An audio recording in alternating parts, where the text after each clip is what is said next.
ఈ గురువారము బుధవారం ఫ్రైడే నిన్న ప్రార్థన కోసం వాళ్ళకి ఎంతమందికి వాక్య సందేశం ఎంతమందికి ఆశీర్వాదకరంగా ఉంది. సమాధానం గురించి చెప్పాను కదా, ఒకసారి గుర్తు చేసుకున్నాం. ఏమేమి చెప్పాను? సమాధానం ఏర్పరచు వారు ధన్యులు, వాళ్ళు ఎవరికి లోబడతారట, దేవుని కుమారులకు లోబడతారు. సమాధానం చేయాలంటే ఎందుకంటే మరలా ఒకసారి గుర్తు చేస్తానంటే మనం ప్రతిసారి దేవుని మాటలు గుర్తు చేసుకోవడం చాలా మంచిది. అది మర్చిపోకుండా మరలా మన కుటుంబంలో అప్లై చేసుకోవడానికి చాలా యూస్ఫుల్ మాట. సమాధానం చేయడానికి మొదటిగా మనకు ఉండాల్సిన క్వాలిటీ, ఆ లక్ష్యం ఏంటి? మొదటిగా మనం దేవుని మాటకి లోబడే వారంగా ఉండాలి. రెండవది ఏం చూస్తున్నాం? మనల్ని తగ్గించే వారంగా ఉండాలి. హల్లెలూయా. మూడవదిగా మనం ఏం చూస్తున్నామంటే మౌనంగా ఉండండి. మౌనంగా ఎప్పుడైతే మనం ఉంటామో అక్కడ ఆ స్థితిలో అక్కడ జరిగే ఆ గొడవలు కానీ సమస్యలు కానీ ఏమైపోతుందంటే చల్లారబడుతుంది. హల్లెలూయా. మౌనంగా ఉండడమే కాకుండా అక్కడ నుంచి మనం తొలగిపోయేది చాలా వరకు మంచిది. హల్లెలూయా. నాలుగోదిగా మనం ఏం చూసుకున్నాం? చూద్దాం. 3 నేనే చెప్పేసి తొందరపడి మనం ఏం చెయ్యాలి? సమాధాన పడాలి. తొందరపడి సమర్థం అవ్వాలి. హల్లెలూయా. దానికి ఒక మంచి ఎగ్జాంపుల్ మనం నేను ఎవరి గురించి చూస్తున్నాం? దావీదు, అబిగైలు, ఆ తర్వాత నాబాలు, వీళ్ళ జీవితంలో వచ్చి మనం చూస్తున్నాం. ఎంత అంటే ప్రతి వారు ఒకేలాగా ఉండరు కాబట్టి మనము ఎవరు తగ్గట్టు వాళ్ళు తగ్గట్టు మనం మార్చుకొని మనం దేని వరకు ప్రయాసపడేవారు, మనం అది సమాధానాన్ని చేసేవారుగా ఉండటకు ప్రయాసపడాలి. కొన్ని విషయంలో మనం తొందరపడి సమాధాన పడటానికి ఆ సమరసం అవ్వాలి. హల్లెలూయా. అట్లయినప్పుడు మనకేం కలుగుతుంది? మనం ఏం చేసేవాళ్ళం ఉంటాం? సమాధానం చేసేవాళ్ళం ఉంటాం. హల్లెలూయా. ఇది మీ జీవితానికి, మీ కుటుంబానికి ఆశీర్వాదకరంగా ఉంటుందని నేను నమ్ముతున్నాను. ఈ రోజు కూడా దేవుడు వాక్యం నిమిత్తమై ఒక వాక్య భాగం మనం చదువుకుందాం. ఈరోజు వాక్య సందేశం నిజమైన మనం తీసుకున్నది మాట ఏంటంటే, దేవుని మాట అనేది దేశ గురించి దేనికి పోలుస్తున్నాడంటే సీడ్, అంటే ఒక విత్తనం. హల్లెలూయా. లూకాసు వార్త 8:11 చదువుకున్నాం. లూకాసు వార్త 8:11. ఇది మనకు బాగా తెలిసిన ఒక వాక్యమే, కానీ ఇంకొకసారి మనం పూర్తి చేసుకున్నాం. లూకాసు వార్త 8:11. ఈ ఉపమాన భావం ఏమనగా, విత్తనము దేవుని వాక్యము త్రోవ పట్ట నుండి వారు వినువారు కానీ నమ్మి రక్షణ పొందకుంటున్నట్లు అపవాది వచ్చి వారి హృదయములో నుండి వాక్యం ఎత్తుకొని పోవును. రాతి నేల నుండి వారు ఎవరనగా, వినినప్పుడు వాక్యమును సంతోషముగా అంగీకరించు వారు కానీ వారికి వేరు లేనందున కొంచెం కాలము నమ్మి శోధన కాలమున తొలగిపోవును. ముండ్ల పొదలో పడిన విత్తనము పోలిన వారు ఎవరనగా, విని కాలము గడిచిన కొలది ఈ జీవన సంబంధమైన విచారముల చేతను ధనభోగముల చేతను అణిచివేయబడి పరిపక్వముగా ఫలింపని వారు. మంచి నేల నుండి విత్తనము పోలిన వారు ఎవరనగా, యోగ్యమైన మంచి మనసుతో వాక్యము విని దానిని అవలంబించి ఓపికతో ఫలించువారు. హల్లెలూయా. ఇక్కడ దీని గురించి యేసు ప్రభు ఎక్స్ప్లెయిన్ చేసి చెప్పడానికి ముందు వాక్యం అంటే ఏంటి అని అక్కడ చెప్పి ఆ తర్వాత ప్రారంభిస్తాడు. దేవుని వాక్యం దేనితో పోలుస్తున్నాడు? యేసు ప్రభు విత్తనంతో పోలుస్తున్నాడు. హల్లెలూయా. ఒక వ్యవసాయకుడు అనుకోండి, ఒక విత్తనము విత్తాలంటే ఆ వ్యవసాయకుడు ఏ నేలను కోరుకుంటాడు? ఒక మంచి నేలను కోరుకుంటాడు. ఇక్కడ మనం 4 రకాల నేలల గురించి చూస్తున్నాం, కానీ అన్నింటినీ మనం గురించి మనం ధ్యానించుకోలేదు. కానీ మంచి నేలల మాత్రం గురించి మనం ఈరోజు ధ్యానం చేసుకున్నాం. ఇప్పుడు విత్తనం విత్తాలంటే ఆ వ్యవసాయానికి ఏం కావాలి? మంచి నేల కావాలి. హల్లెలూయా. మంచి నేలలో విత్తనంలో ఏముందంటే జీవం ఉంది. హల్లెలూయా. ఈ జీవం ఉన్న విత్తనము మరలా అది విత్తబడి మరలా ఒక చెట్టులాగా రావాలంటే ఆ నేల ఏమై ఉండాలి? మంచి నేలగా ఉండాలి. ఇక్కడ 3 రకాల నేలలు కూడా చూసినప్పుడు ఒకటి ముళ్ళపొదలు, ఒకటి అంటే పలు రకాల నేలలు ఉన్నాయి. కానీ ఏ నేల మీద పడిన విత్తనము ఫలిస్తుందంటే మంచి నేల మీద పడిన విత్తనం ఫలిస్తుంది. హల్లెలూయా. ఈ విత్తనంలో కూడా 2 రకాల విత్తనం ఉంది. హల్లెలూయా. మనము దేవుని నమ్ముకొని ఆయన యేసు ప్రభువుని నమ్ముకొని మనం రక్షించబడిన తర్వాత మనం ఎవరిగా మార్చబడ్డాము? నూతన సృష్టిగా మార్చబడ్డాము. హల్లెలూయా. నూతన సృష్టిగా మార్చబడ్డ మనకి మన ఆత్మకి ఏం కావాలి? ప్రతిరోజు ఆహారం కావాలి. హల్లెలూయా.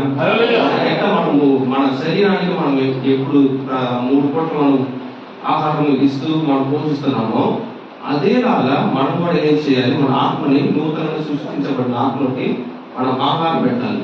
హల్లెలూయా. ఇది మనం నార్మల్ తినే ఆహారం మనం పెట్టలేము. ఆత్మకి ఏం ఆహారం పెడతాము?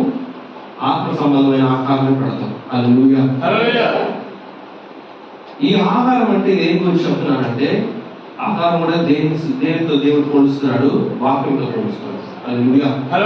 ఎప్పుడైతే మన వాక్యంతో మనం ఆత్మని నింపుతున్నామో అప్పుడు అది దేవుని రకంగా మారిపోతుంది. హల్లెలూయా. ఇక్కడ 2 విధమైన విత్తనాలు ఉన్నాయి.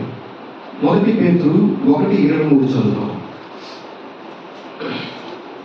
1 పేతురు 1:23. మీరు క్షయ బీజము నుండి కాక శాశ్వతమగు జీవము గల దేవుని వాక్య మూలముగా అక్షయ బీజము నుండి పుట్టింపబడిన వారు. హల్లెలూయా. ఏ బీజంతో పుట్టింపబడమంట? అక్షయ బీజం. అంటే ఇక్కడ క్షయ బీజం ఉంది, అక్షయ బీజం ఉంది. అంటే ఇంగ్లీష్ లో కరెక్టబుల్ సీడ్ అంటారు, అంటే పెరిషబుల్ సీడ్, అన్పెరిషబుల్ సీడ్. అంటే మనం దేనితో పుట్టబడిన వారు? ఏ విత్తనంతో పుట్టబడ్డామంట? అక్షయమైన బీజంతో పుట్టబడ్డాం. మళ్ళీ ఒకసారి అవసరం జరుగుతుందా? మీరు క్షయ బీజము నుండి కాక శాశ్వతమగు జీవము గల దేవుని వాక్య మూలముగా అక్షయ బీజము నుండి దేవునిగా జీవము గల దేవుని వాక్యము. హల్లెలూయా. లూకాసు వార్త 8:11 మనం చూసుకున్నట్లుగా యేసు ప్రభు దేవుని వాక్యాన్ని దేవునితో పోలుస్తున్నాడు, విత్తనంతో పోలుస్తున్నాడు. ఇక్కడ కూడా మనము అది ఏ బీజం అక్కడ ఉంది? అక్షయ బీజం. అంటే ఇది నశింపని ఒక విత్తనం. హల్లెలూయా.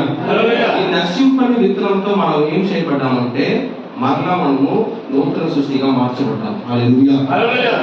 అప్పుడు ఈ విత్తనము మనం మొదటి ఆ విత్తనం గురించి చూస్తున్నాం కాబట్టి విత్తనము మంచి నేలలో నాటబడాలి. హల్లెలూయా. ఎప్పుడైతే నాటబడుతుందో ఆ విత్తనము చనిపోతేనే కానీ మరలా అది మన చెట్టుగానో ఒక మాడుగానో మారదు. హల్లెలూయా. ఇక్కడ దేవుని వాక్యము మనం చూసుకున్నట్లుగా విత్తనంతో పోలుస్తున్నాడు. అప్పుడు మంచి నేల అనేది ఏంటి? మన హృదయం. హల్లెలూయా. మన హృదయంలో ఏది మనం నాటుకోవాలంటే దేవుని వాక్యం మనం నాటుకుంటే అక్కడ ఏం చదువుతాం? లూకాసు వార్త 8:13 మనం చదువుతాం. 15 లూకాసు వార్త 8:15. మంచి నేలలో యోగ్యమైన మంచి మనస్సుతో వాక్యము విని దానిని అవలంబించి ఓపికతో ఫలించువారు. ఇప్పుడు విత్తనం ఎత్తబడింది. ఏ నెలలో ఎత్తబడింది? మంచి నెలలో ఎత్తబడింది. కానీ ఈ మంచి నెలలో ఎత్తబడిన విత్తనము దీంతో పాటు ఆగిపోకూడదు. అది ఏం చేయాలంట? అక్కడ స్టెప్ బై స్టెప్ ప్రభు చెప్తున్నాడు.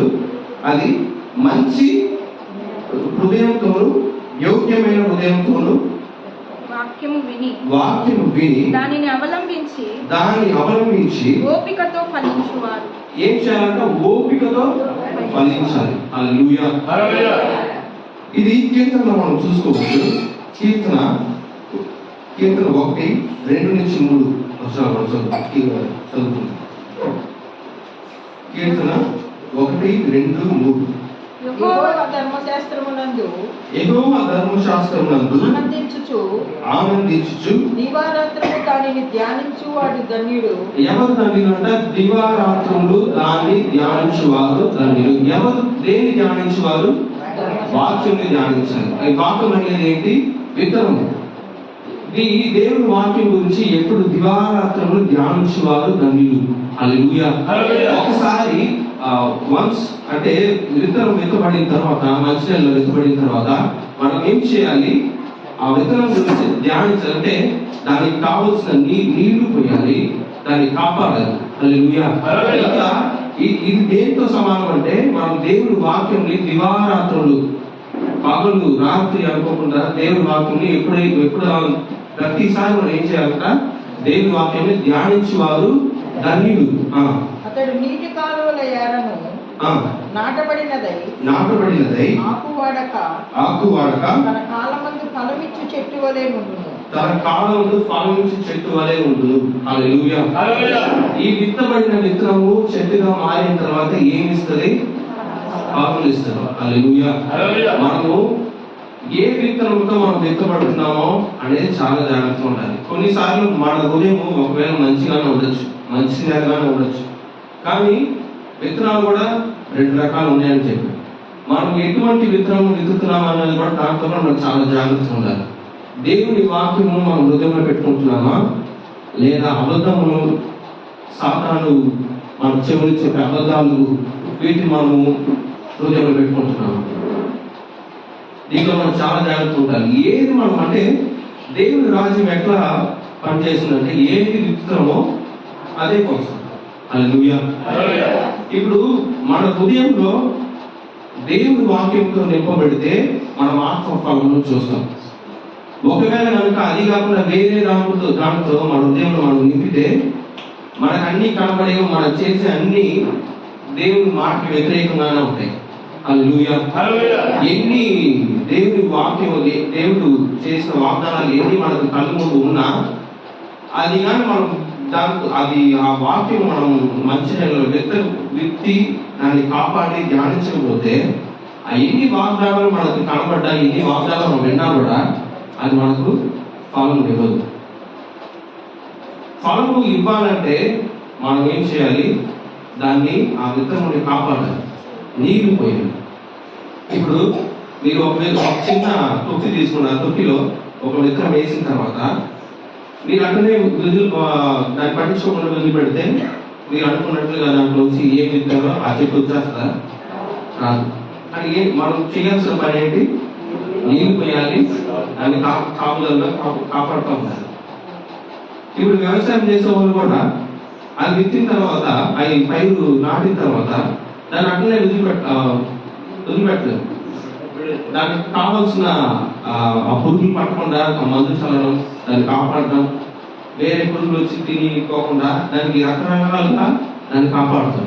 అట్లనే వాక్యం కూడా మన హృదయంలో విత్తబడిన తర్వాత కూడా సాతాను ఏం చేస్తారంటే అనవసరమైన అబద్ధాలు మన చెవులో చెప్పి దాన్ని బయటికి తీసేదానికి ఎంతో ప్రయత్నం చేస్తాం.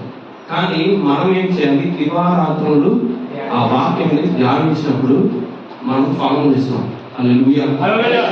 ఎప్పుడైతే దేవుని వాక్యం మన హృదయంలో ఉందో, అంటే దేవుని వాక్యము ఇంకొక రకంగా దేంతో పోలుస్తున్నారంటే ఆత్మ.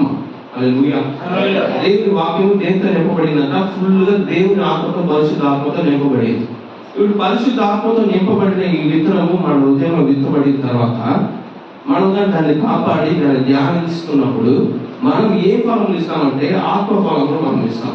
హల్లెలూయా. లేకపోతే మనకి అటువంటి మంచి హృదయం కానీ లేకపోయి, మంచి విత్తనం లేకపోతే మనం నోరు తెలిస్తేనే అన్ని నెగటివ్గానే మనకు వస్తాయి. కానీ దేవుడు మనం అట్లా ఉండాలని ఎప్పుడు ఒకరోజు కూడా కోరుకోడు. హల్లెలూయా. కానీ మనం చేయాల్సింది చేయాలి, దేవుడు చేయాల్సింది దేవుడు చేస్తాడు. హల్లెలూయా. అక్కడ సంకీర్తన మనం చదువుకున్నట్లుగా 2:3లో ఆ దివారాత్రులు ధ్యానించువాడు ధన్యుడు, అతడు నీటి కాలువ యోరను నాటబడినదై ఆకు వాడక తన కాలమందు ఫలమిచ్చు చెట్టు వలె నుండును. అతడు చేయునంతయు సఫలమగును. హల్లెలూయా. ఇక్కడ నీటి ఓరంగా నాటబడిన చెట్టు అంటే అది ఎట్లా ఉంటుందంటే దానికి ఎప్పుడు కావాల్సిన ఆ నీరంతా తీసుకుంటుంది, వేరు నుంచి తీసుకుంటానే ఉంటుంది. మనం కూడా దేవుడు వాక్యం ధ్యానిస్తే ఆ నీటి ఓరంలో నాటబడిన చెట్టు వల్ల ఉంటాం. మనకి కావాల్సిన అన్నిటిని దేవుడు మనకి ఇస్తానే ఉంటాడు. హల్లెలూయా. మనకి ఏ కొదువు లేకుండా దేవుడు మనకు నడిపిస్తూనే ఉంటాడు. అక్కడ లాస్ట్ గా ఆ వాక్యం చెప్పబడింది, అతను చేయగలిగి సఫలమవుడు. మనం ఎక్కడైతే ఇట్లా ఉండి మనం చేసే ప్రతి కార్యము దేవుడు ఏం చేస్తారంటే సఫలపరుస్తాడు. హల్లెలూయా. లేకపోతే మనము అంటే దేవుడు కార్యాలు చేయాలంటే మనము ఆయన చెప్పిన కార్యాలు మనము చేయాలి. హల్లెలూయా. లేకపోతే మనం ఆయన అనుకున్న ఆశీర్వాదాలు మనము చూడలేము. మొదటిగా ఇవన్నీ ఎక్కడ స్టార్ట్ అవుతుందంటే విశ్వాసము, ఈ ఆత్మలో మనము దాంట్లో మనం మునిగిపోతుంటే ఈ కార్యాలు మనకు అర్థమవుతుంది. హల్లెలూయా. ఇది విత్తబడిన తర్వాత అతను చేయగలిగి సఫలమగును అనేది స్పిరిచువల్ గా మాత్రం కాకుండా మన శారీరకంగా కూడా దేవుడు ఆశీర్వాదాలు మనకు తెచ్చే దేవుడుగా ఉన్నాడు. హల్లెలూయా. ఒట్టి మనకి ఆత్మ ఫలమే కాదు, మనకి కావాల్సిన అన్ని ఆశీర్వాదాలు దేవుడు మనకి ఇచ్చేది వాడిగా ఉన్నాడు. మనం అడుగు పెట్టే ప్రతి చోట ఆశీర్వాదాలు చూపించే దేవుడుగా ఉన్నాడు. హల్లెలూయా. ఇప్పుడు కొంతమంది చెప్తారు దేవుడు ఎవరైతే ఫుల్ ఆకుపూర్ణంగా ఉంటారో వాళ్ళు ఏదైనా ఒక ఇంటికి వెళ్తే ఆ అడుగు పెట్టిన తర్వాత వాళ్ళు ఆ ఇంట్లో వాళ్ళు చెప్తారు, మీరు అడుగు పెట్టిన తర్వాత మా ఇంట్లో ఎప్పుడు ఆశీర్వాదం అయ్యా అన్నట్టు చాలా మంది మనం చెప్పేది వినున్నాం. కానీ ఎన్ని జరుగుతుందంటే ఎప్పుడైతే ఆ వ్యక్తి దేవుని మాటను దివారాత్రంలో ధ్యానించి అంటే ఆ విత్తనం ధ్యానిస్తున్నాడో అప్పుడే ఫలమునిచ్చే ఒక చెట్టుగా ఆయన ఎక్కడికి వెళ్ళినా సఫలమయ్యే ఒక వ్యక్తిగా ఉంటాడు. హల్లెలూయా. ఇది విత్తనం గురించిన ఒక సందేశం. ఇంకొకటి మనం గమనించాల్సింది ఏంటంటే విత్తనం. హల్లెలూయా. దేని గురించి చూసాం? విత్తనం గురించి చూసాం. కానీ ఇప్పుడు రెండోగా మనం చూడబోయేది విత్తే ఒక ప్రాసెస్ గురించి మనం చూడబోతున్నాం. దీనికి మొదటి రాజులు 17:7 నుంచి చదువుకుంటాం. మొదటి రాజులు 17:7. కొంతకాలమైన తరువాత దేశములో వర్షం లేక ఆ నీరు ఎండిపోయెను. అంతటా యెహోవా వాక్కు అతనికి ప్రత్యక్షమై ఇలాగు సెలవిచ్చెను, నీవు సీదోను పట్టణ సంబంధమైన సారెపతు అను ఊరికి పోయి అచ్చట ఉండుము. నిన్ను పోషించుటకు అచ్చటనున్న ఒక విధవరాలికి నేను సెలవిచ్చి తిని. ఇక్కడ ఏలియా అనే ప్రవక్త ఉన్నాడు. ఈ ప్రవక్తకి అక్కడ ఏం జరుగుతుందంటే అక్కడ 7వ వచనం ఫస్ట్ భాగం మాత్రం చదవండి. కొంతకాలమైన తర్వాత దేశములో వర్షము లేక ఆ నీరు ఎండిపోయింది. కొన్నిసార్లు ఇటువంటి సందర్భాలు మన జీవితంలో జరుగుతాయి. కొన్నిసార్లు మనం అనుకున్నవి జరగకపోవచ్చు. కొన్నిసార్లు దేవుడు మనము కోరుకున్నవి కొన్నిసార్లు ఆ తలుపులు కొన్నిసార్లు మూస్తాడు. కానీ ఆ మూసిన కారణము మనకు అప్పుడు అర్థం కాదు. కానీ ఎందుకు మూస్తున్నాడంటే మనల్ని అక్కడ అనగదొక్కాలనే కాదు, కానీ దాంట్లో నుంచి ఒక ప్రతిఫలం అంటే ఇంకొక కొత్త నూతనమైన డోర్ దేవుడు ఓపెన్ చేసేదానికి, నూతనమైన ఆశీర్వాదాలు ఇవ్వడానికి కొన్నిసార్లు మనం అనుకున్న ద్వారాలు దేవుడు మూసే వాళ్ళగా ఉన్నాడు. హల్లెలూయా. కంటిన్యూ చేసుకుంటా చదువుకుంటాం. 9వ నిన్ను పోషించుటకు అచ్చటనున్న ఒక విధవరాలికి నేను సెలవిచ్చి తిని. అందుకతడు లేచి సారెపతునకు పోయి పట్టణపు గవిని వద్దకు రాగా ఒక విధవరాలు అచ్చట కట్టెలు ఏరుచుండుట చూచి ఆమెను పిలిచి త్రాగుటకై పాత్రతో కొంచెము నీళ్లు నాకు తీసుకొని రమ్మని వేడుకొనెను. ఆమె నీళ్లు తేవబోచుండగా అతడు ఆమెను మరలా పిలిచి నాకు ఒక రొట్టె ముక్కను నీ చేతిలో తీసుకొని రమ్మని చెప్పాను. ఇక్కడ ఈయన నీళ్లు మాత్రం అడిగేది కాకుండా చేయబడుతున్నాడు, రొట్టె ముక్కను కూడా అడుగుతున్నాడు. అందుకామె నీ దేవుడైన యెహోవా జీవము తోడు తొట్టిలో పట్టెడు పిండియు గుడ్డిలో కొంచెము నూనెయు నా యొద్ద నున్నలే గాని అప్పం ఒక్కటైనను లేదు. మేము చావకు ముందు నేను ఇంటికి పోయి వాటిని నాకును నా బిడ్డకును సిద్ధము చేసుకొనవలెనని కొన్ని పుల్లలు ఏరుటకై వచ్చి తిననేను. అప్పుడు ఏలీ ఆమెతో ఇట్లా నేను భయపడవద్దు, పోయి నీవు చెప్పినట్లు చేయుము. అయితే అందులో నాకు ఒక చిన్న అప్పము మొదట చేసి నా ఎద్దకు తీసుకొని రమ్ము. ఇక్కడ ఆ విధవరాలు ఏం చెప్తుందంటే, ఏలియా ప్రవక్త దగ్గర మా దగ్గర ఏం లేవయ్యా, ఈ తప్ప మా దగ్గర ఏం లేవు, దీన్ని బట్టి మేము ఏం చేసుకోవాలనుకుంటున్నాం, మేము చేసుకొని తిని మేము చనిపోవాలనుకుంటున్నాం. ఇక్కడ చూసారంటే విధవరాలకి చాలా ఒక హీనమైన ఒక పరిస్థితి. చనిపోయేదానికి కూడా ఒక ఎనర్జీ లేకుండా, అంటే చనిపోవడానికి కూడా శక్తి లేకుండా, తిన్న తర్వాత చనిపోవచ్చు అని కోరుకొని అక్కడ కట్టెలు ఎదగడానికి వచ్చింది. ఆ సమయంలో ఈ ఏలియా ప్రవక్త ఏం చేస్తున్నాడు, నీళ్ళు అడిగే ముక్తం కాకుండా రొట్టెను కూడా అడుగుతాడు. అందుకు ఆమె ఈ బదులు చెప్పి, ఈ సమాధానం చెప్పి, కానీ ఆయన చెప్పినట్లుగానే ఆమె ఏం చేస్తుందంటే ఆయనకి ఒక రొట్టెని చేసుకొని తీసుకొస్తుంది.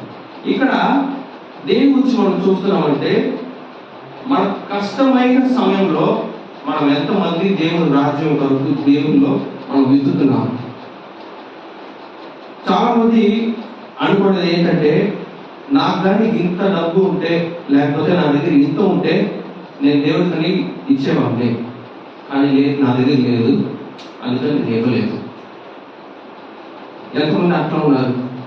కానీ దేవుడి రాజ్యం ఎట్లా పనిచేస్తుందంటే, మన కష్టమైన స్థితిలో కూడా మనకు కలిగింది లేదా అంతకు మించి మన దేవుడి రాజ్యం కొరకు మనం విత్తినప్పుడు దేవుడు మనకు సమృద్ధిని ఇచ్చే దేవుడుగా ఉన్నాడు. హల్లెలూయా. అక్కడ ఆ ఏలియా ప్రవక్తకి ఆయన చెప్పినట్లుగా ఆమె చేసి ఇచ్చిన తర్వాత అక్కడ ఏం చెప్తాం మనం చదువుతున్నాం.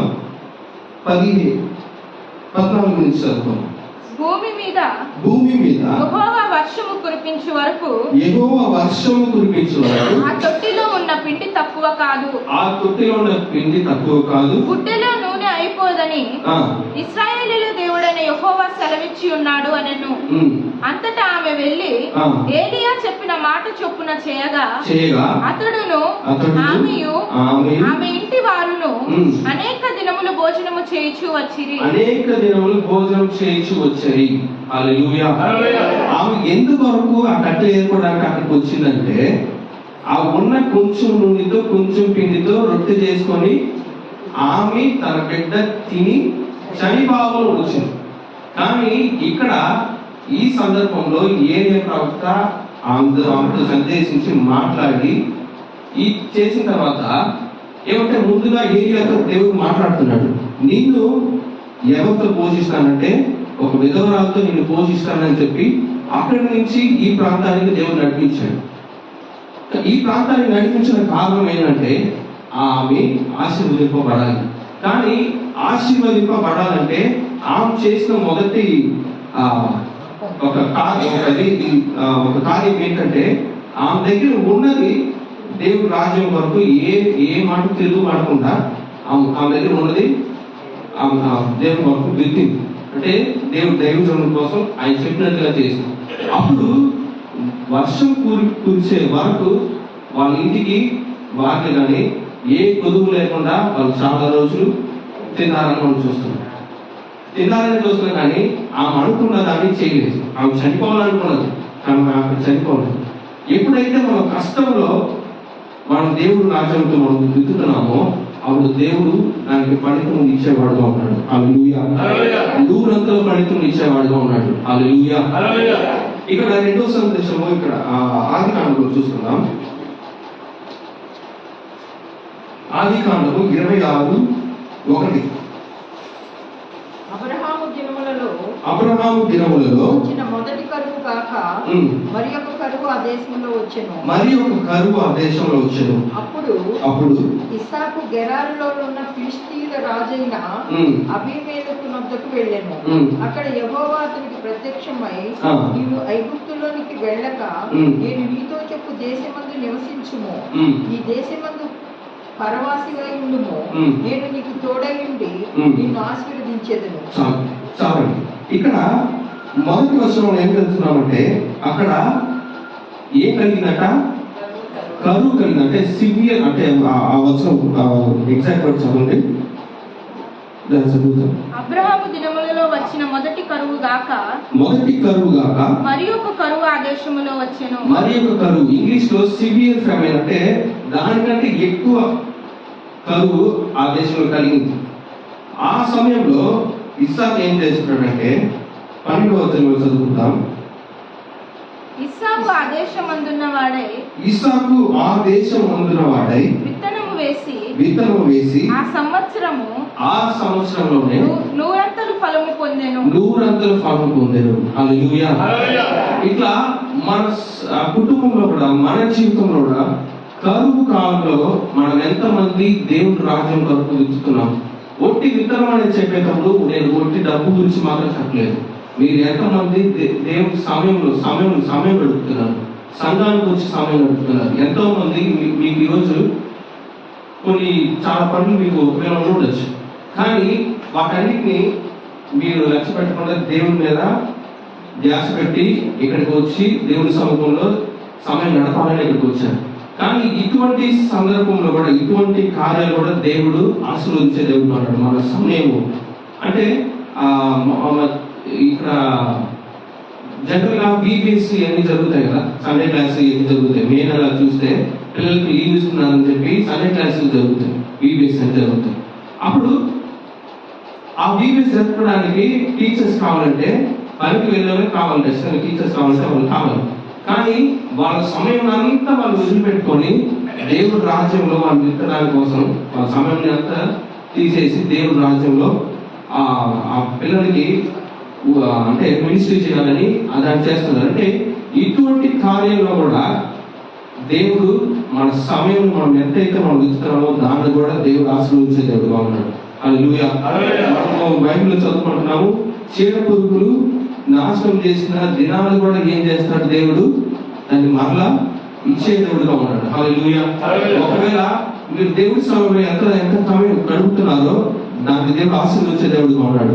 ఒకవేళ మీరు వేరే దాంట్లో ఇన్ని రోజులు మనం ఇక్కడ ఈ కార్యం చేయాలని మనం అనుకున్న కార్యము దీని మీద పెట్టుకున్నాం, కానీ ఇన్ని రోజులైనా కూడా మనం అనుకున్నది చూడలేదని ఒకవేళ మీరు మీ జీవితంలో అటువంటి కార్యాలు ఎన్ని ఉంటే, మనం అనుకున్న టైంలో జరగలేదు అని ఒకవేళ ఇట్లాంటి కార్యాలు ఉంటే దేవుడు మీకు చెప్తున్నాడు, మీరు పోగొట్టుకున్న రోజులు కూడా దేవుడు మరలా ఇచ్చే దేవుడుగా ఉన్నాడు. హల్లెలూయా. ఎందుకు? మీరు ఆ సమయంలో కూడా దేవుళ్ళు గడిపినందువల్ల. హల్లెలూయా. అంటే ఇక్కడ దేని గురించి ఎక్కువ మనం చెప్తున్నామంటే, మన కష్ట సమయంలో కూడా దేవునికి దేవుని రాజ్యం కొరకు మనం వెతినప్పుడు దేవుడు దాన్ని హారతి చేసి దాన్ని ఆశీర్వదించే దేవుడుగా ఉన్నాడు, అభివృద్ధి పరిచే దేవుడుగా ఉన్నాడు. హల్లెలూయా. మన బైబిల్ అంతట్లో చూస్తే ఎవరైతే విత్తుతారో వాళ్ళు ఖచ్చితంగా దాని ఫలితాన్ని చూస్తారు. కానీ ఒక్క విషయంలో మాత్రము దేవుడు ఒక మాట చెప్తా, అంటే కన్నీటితో విత్తువాడు సంతోషంతో కోస్తాడు. కానీ దేవుడు మనం కన్నీటితో విత్తితే, అంటే ఏది విత్తుతామో అదే కోస్తాం అనే ఇదే కదా మాట. కానీ కన్నీరు విత్తుతాం, మనం ఏది కొయ్యాలి అంటే ఆ మాట ప్రకారం కన్నీరే మనం కొయ్యాలి. కానీ దేవుడు తన పిల్లల్ని కష్టపెట్టాలని అనుకునే దేవుడు కాదు. ఎవరైతే కన్నీరుతో విత్తుతారో వారికి సంతోషం ఇచ్చే దేవుడుగా ఉన్నాడు. మన కష్ట సమయంలో దేవుడికి మనం విత్తినప్పుడు దాంట్లో అభివృద్ధి దేవుడు తెచ్చే దేవుడుగా ఉన్నాడు. ఇదే ఒక సందర్భము మనము న్యూ టెస్ట్మెంట్ లో చదువుకుంటున్నాం. వాళ్ళు ఆ ప్రసంగం యేసుక్రీస్తు ఆ సువార్త చెప్పి అయిపోయిన తర్వాత వాళ్ళు పోషించాలనుకున్నప్పుడు వాళ్ళ దగ్గర ఏం ఉండదు. అప్పుడు శిష్యుల దగ్గర యేసు ప్రభు అడిగినప్పుడు ఒక చిన్న పిల్లల దగ్గర 5 రొట్టెలు 2 చేపలు మాత్రమే ఉన్నాయని చెప్పిన తర్వాత అది ఒకవేళ ఆ పిల్లోడు ఆటతరంగా నేను నీకు ఇవ్వరు అంటే పిల్లలు నార్మల్ గా వాళ్ళ దగ్గర ఏదైనా ఉంటే మనం అడిగితే వాళ్ళు ఇస్తారా? జనరల్ గా వాళ్ళు ఇవ్వరు. కానీ అట్టపడి ఆ చిన్న పిల్లోడు చెప్పకుండా ఆ చిన్న పిల్లోడి దగ్గర ఏముందో అది దేవుడికి ఇచ్చాడు, దేవుడు రాజ్య పని కోసం ఇచ్చాడు. అప్పుడు అది దేవుడు దాన్ని ఆశీర్వదించి ప్రజలందరికీ పంచిన తర్వాత ఏమైంది? వాళ్ళు ఆశీర్వదించబడ్డారు. ఆ పిల్లోడికి ఎంత వాళ్ళు మిగిల్చి తీసుకున్నారంటే ఎన్ని కూడలు? 12 గంపలు మిగిలిందంట. దేవుడు ఎప్పుడైనా వ్యక్తిని దాన్ని ఆశీర్వదించినప్పుడు మనం ఎంత విత్తున్నామో దాన్ని అంతవరకు కాకుండా ఆయన 100 ఫలం ఇచ్చే దేవుడుగా ఉన్నాడు, అధికంగా ఆశీర్వదించే దేవుడుగా ఉన్నాడు.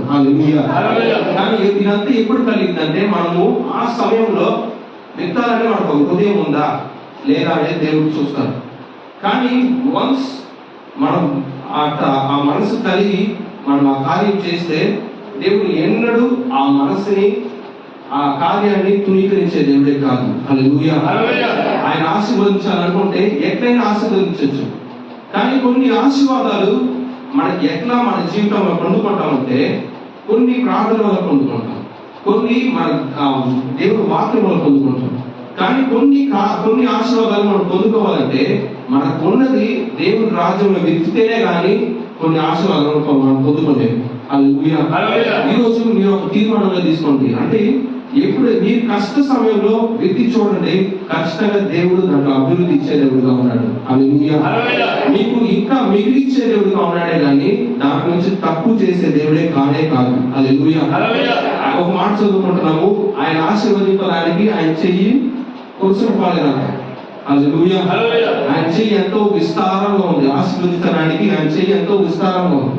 కానీ మనము ఎంత విల్లింగా దేవుడి రాజ్యంలో సమర్పించుకుంటున్నాము, ఎంత విల్లింగా దేవుడి రాజ్యంలో మనము విత్తాలను కోరుకుంటున్నాము అనే దాన్ని బట్టి దేవుడు మనం ఆశీర్వదించేవాడుగా ఉన్నాడు. హల్లెలూయా. ఇక్కడ 2 వాటి గురించి మనం చూసుకున్నాం. ఒకటి విత్తనము, ఇంకోటి విత్తే దాని గురించి చూసుకున్నాం. అది మనం విత్తనం అంటే దేవుని వాక్యము, దాంట్లో మనం ధ్యానించి దివారాత్రం ధ్యానించినప్పుడు మనము ఫలం ఇచ్చే వారిగా ఉంటాం, ఆత్మ ఫలం ఇచ్చే వారిగా ఉంటాం. ఆత్మ ఫలములు సంతోషము, సమాధానము, ప్రేమ ఇవన్నీ మనం చూపించాలంటే మనకి ఎట్లా కలిగిందంటే ఒట్టి మన లోక జ్ఞానంతో ఇవన్నీ ఈజీగా కలగదు. ఎప్పుడైతే మనం దేవుని వాక్యంతో మనం నింపుకుంటున్నామో అప్పుడే మనకు ఓర్పు, సహనము, సమాధానం గురించిన మాటలు, ప్రేమ ఇవన్నీ కలిగింది. హల్లెలూయా. మనం చేయాల్సింది మంచి నేలగా మన నేల ఉండాలి. మంచి నేలలో వెతుకబడిన విత్తనం మనం కాపాడి ఆ విత్తనం అనేది దేవుడు వాక్యం ధ్యానించినప్పుడు మనము అనేకులకు ఆశీర్వాదంగా ఉంటాం. అంటే అతని పెట్టు అడుగంత అతను చేయనంతయు సఫలం అవునని ఉంది. అంటే ఎక్కడికైతే ఆ వ్యక్తి వెళ్తున్నాడో ఆ వ్యక్తికి మాత్రం ఆశీర్వాదం కాకుండా ప్రతి వారికి ఆశీర్వాదంగా ఆ వ్యక్తి మార్చబడుతున్నాడు.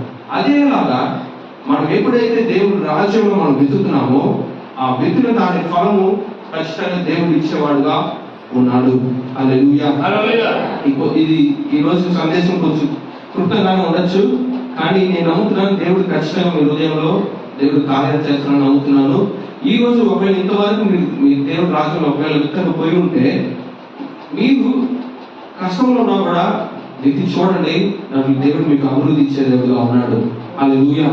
దానికి ముందుగా మీకు మంచి స్నేహంగా మీరు కలిగి ఉండండి. దేవుడు వాక్యంలో మీరు ఎంత లోతుగా మీరు ఎత్తున్నారో అంత లోతుగా మీరు దేవుడు రాజ్యం విత్తాలని ఒక మనస్సు మీకు కలుగుతుంది. హల్లెలూయా. కొద్ది మాటలు దేవుడు దీవించి ఆశీర్వదించును గాక. హల్లెలూయా.